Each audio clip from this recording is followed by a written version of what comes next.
പ്രിയ വിദ്യാർത്ഥി സുഹൃത്തുക്കളെ, എല്ലാവർക്കും മനോരമ ഹൊറൈസണിലേക്ക് സ്വാഗതം. ഞാൻ രാജേഷ്. ഈയിടെ PSC കേരള ചരിത്രത്തിലെ നവോത്ഥാന ഭാഗത്തുനിന്ന് ഒരു ചോദ്യം ചോദിച്ചിരുന്നു. ചോദ്യം ഇതാണ്: താഴെ നൽകിയിരിക്കുന്ന സൂചനകളിൽ നിന്ന് നവോത്ഥാന നായകനെ തിരിച്ചറിയുക. ഒന്നാമത്തെ സ്റ്റേറ്റ്മെന്റ് ഇങ്ങനെയായിരുന്നു: എറണാകുളം ജില്ലയിലെ മുളവുകാട് ജനിച്ച നവോത്ഥാന നായകൻ. രണ്ടാമത്തെ സ്റ്റേറ്റ്മെന്റ് ഇങ്ങനെയായിരുന്നു: ഹരിജൻ എന്ന മാസിക ആരംഭിച്ച നവോത്ഥാന നായകൻ. മൂന്നാമത്തെ സ്റ്റേറ്റ്മെന്റ് ഇങ്ങനെയായിരുന്നു: വസൂരി ബാധിച്ച് മരിച്ച നവോത്ഥാന നായകൻ. നിങ്ങൾക്ക് ഈ നവോത്ഥാന നായകനെ പരിചയമുണ്ടോ? തീർച്ചയായിട്ടും ആ വ്യക്തിയെക്കുറിച്ച് നമുക്ക് ഇന്നേ ദിവസം പഠിക്കാം. ഉത്തരം മറ്റാരുമല്ല, KP വള്ളോൻ.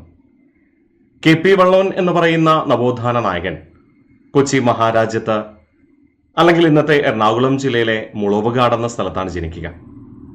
അദ്ദേഹത്തിന്റെ ഗുരുവായി കണക്കാക്കുന്നത് ദളിത് സമുദായ പരിഷ്കർത്താവായ കൃഷ്ണാദി ആശാനാണ്. ഈ കൃഷ്ണാദി ആശാൻ ജനിച്ചതും ഇവിടെ തന്നെയാ, മുളവുകാട് തന്നെയാട്ടോ. സ്വയം സംസ്കൃതം അഭ്യസിച്ചുകൊണ്ട് ഗുരുകുല വിദ്യാലയത്തിലെ സംസ്കൃത അധ്യാപകനായി മാറിയ വ്യക്തിയാണ് കൃഷ്ണാദി ആശാൻ.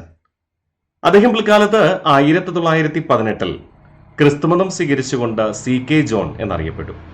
അപ്പോൾ KP വള്ളോന്റെ ഗുരു ആരാണ്? കൃഷ്ണാദി ആശാൻ. ഈ രണ്ട് വ്യക്തികളും ജനിച്ചത് എവിടെയാണ്? എറണാകുളം ജില്ലയിലെ മുളവുകാട്.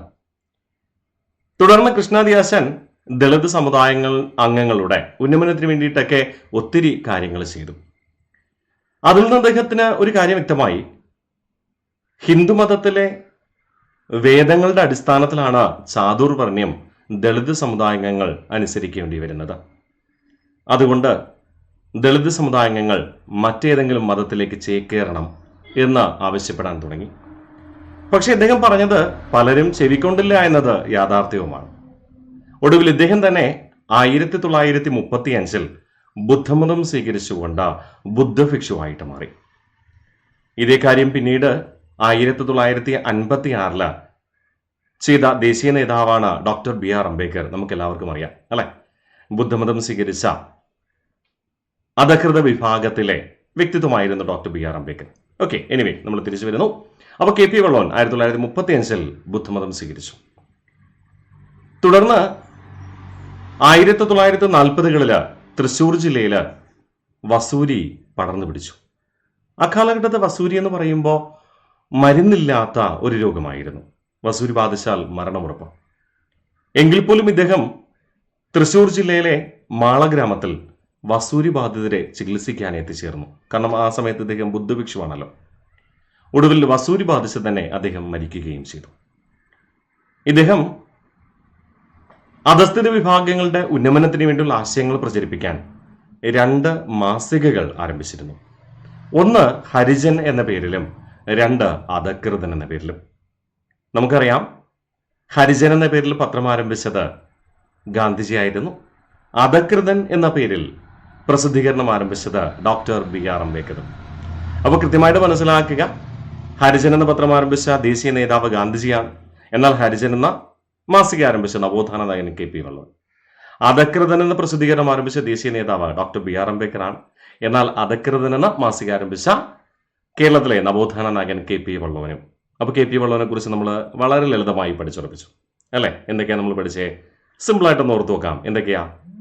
യെസ്, ഒന്ന്, അദ്ദേഹം ജനിച്ചത് എറണാകുളം ജില്ലയിലെ മുളവുകാട്. അദ്ദേഹത്തിന്റെ ഗുരു എന്ന് പറയുന്നത് കൃഷ്ണാദി ആശാനായിരുന്നു. കൂടാതെ 1935 അദ്ദേഹം ബുദ്ധമതം സ്വീകരിച്ചു. തൃശ്ശൂർ ജില്ലയിലെ മാള ഗ്രാമത്തിൽ വസൂരി ബാധിക്കുന്നവരെ ചികിത്സിക്കുന്നതിനിടയിൽ അദ്ദേഹം വസൂരി ബാധിച്ചതിനെ മരിച്ചുപോയി. 2 പ്രസിദ്ധീകരണങ്ങൾ, ഒന്ന് അധകൃതൻ, 2 ഹരിജൻ. ക്ലിയർ? ഏറ്റവും അവസാനമായിട്ട് നിങ്ങൾക്ക് ഏറെ അദ്ദേഹത്തെക്കുറിച്ച് അറിയാവുന്ന ഒരു പോയിന്റ് കൂടെ ഞാൻ ലിങ്ക് ചെയ്യാം. 1913 കൊച്ചിയിലെ ദളിതരുടെ അവകാശ പ്രഖ്യാപനമായ കായൽ സമരം അഥവാ കായൽ സമ്മേളനത്തിൽ 3 നേതാക്കൾ ഉണ്ടായിരുന്നു. പണ്ഡിറ്റ് KP കറുപ്പൻ, കൃഷ്ണാദി ആശാൻ, കൂടാതെ KP വള്ളോനും. ആ ദളിതരുടെ അവകാശ പ്രഖ്യാപനമായ കായൽ സമരത്തിന്റെ തീരുമാനപ്രകാരമാണ് കൊച്ചി മഹാരാജ്യത്ത് ദളിതരുടെ ഉന്നമനത്തിന് വേണ്ടിയിട്ട് കൊച്ചിൻ പുലയ മഹാസഭ ആരംഭിക്കുക. ആ കൊച്ചിൻ പുലയ മഹാസഭയുടെ സ്ഥാപക നേതാക്കളും ഈ 3 പേര് തന്നെ: പണ്ഡിറ്റ് KP കറുപ്പൻ, പിന്നെ കൃഷ്ണാദിയാശാൻ, അവസാനമായി KP വള്ളോനും. അവസാനമായിട്ട് ഒരു കാര്യം കൂടെ പറഞ്ഞുകൊണ്ട് ഞാൻ ക്ലാസ് അവസാനിപ്പിക്കാം. നിങ്ങൾക്കറിയാവുന്ന മറ്റൊരു ദളിത് നവോത്ഥാന നായികയാണ് ദാക്ഷായണി വേലായുധൻ. KP വള്ളോന്റെ സഹോദരിയായിരുന്നു ദാക്ഷായണി വേലായുധൻ. ആ ദാക്ഷായണി വേലായുധൻ ആരംഭിച്ച വനിതകളുടെ ഉന്നമനത്തിന് വേണ്ടിയുള്ള സംഘടനയാണ് മഹിളാ ജാഗൃതി പരിഷത്ത് എന്ന പേരിൽ അറിയപ്പെടുക. ദാക്ഷായണി വേലായുധനെ ഇവർക്ക് പരിചിതമാണ് അല്ലെ? ഇന്ത്യയുടെ ഭരണഘടനാ നിർമ്മാണ സമിതിയിൽ അംഗമായ ഒരേ ഒരു ദളിത് വനിതയായിരുന്നു ദാക്ഷായണി വേലായുധൻ. ഓക്കെ അല്ലേ? അപ്പോൾ ഇത്തരം ക്ലാസ്സുകൾ തീർച്ചയായിട്ടും നിങ്ങൾക്ക് പ്രയോജനകരമായിരിക്കും. വളരെ ലളിതമായിട്ട് നമുക്ക് ചരിത്രം പഠിച്ചുറപ്പിക്കാം. ഫോളോ ചെയ്തോളൂ. അപ്പോൾ അടുത്ത ക്ലാസ്സിൽ കാണാം. ബൈ.